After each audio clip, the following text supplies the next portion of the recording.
математикадан 3-4 класста мен міндетті түрде мынандай қалың дәптер бастатам. Себебі есеп өте көп, шығаратын объем көп болғандықтан міне осындай міне мынау үшеуі бір оқушының дәптерлері. Енді қараңыздар. Мынау 1-тоқсандағы дәптер, міне. Міндетті түрде есеп шығарған кезде формула міндетті түрде. Міне, формуланы қоршап тұрып алып келеді маған. Міне. Бірден тексеріп отырам. Бірден үйге алып кету деген жоқ. Бала бірден тексеріп, қате болса қайтарып беремін, оны дұрыстап алып келеді. Міне, мына жерде қысқартып бөлу. Міне. Мынау, міне, қыркүйектегі. Келесі 2-тоқсандағы дәптері дәл осылай жұмыс істейміз.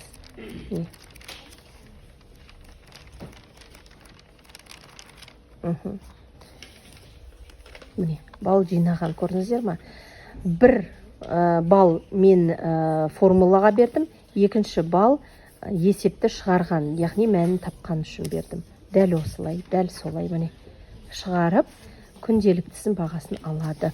Түсіндіретін жер керек болады, оны бір-бірлеп шақырып алып түсіндіріп отырамын. Және балалар бір-біріне түсіндіреді. Мынау қазіргі дәптер. Көп мұғалімдердің қоятын сұрақтары қалай бағалау керек, қазір енді 10 балдық жүйе ғой. Мен өзімдікімен бөліскім келіп тұр. Біз мысалы математика сабағында балдарды жинаймыз.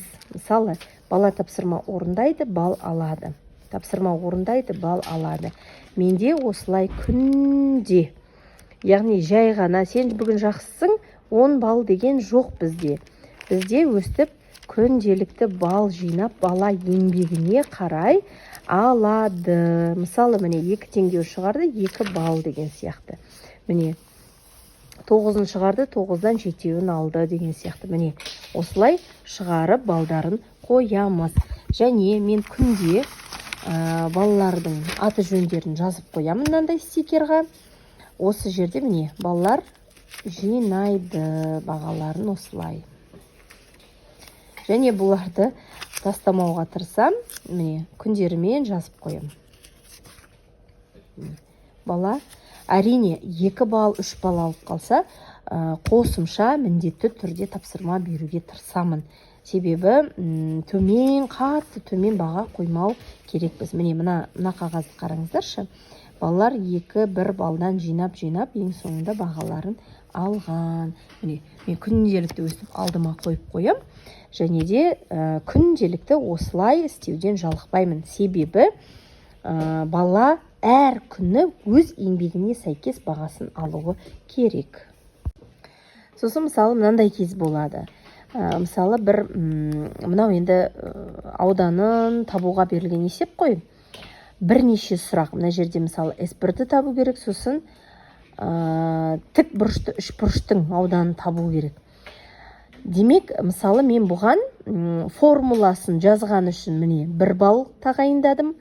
S1-ді тапқан үшін, яғни толық тік төртбұрыштың ауданын тапқан үшін 1 бал, және тік бұрышты үшбұрыштың ауданын тапқан үшін 1 бал қойдым. Сондықтан 3 бал.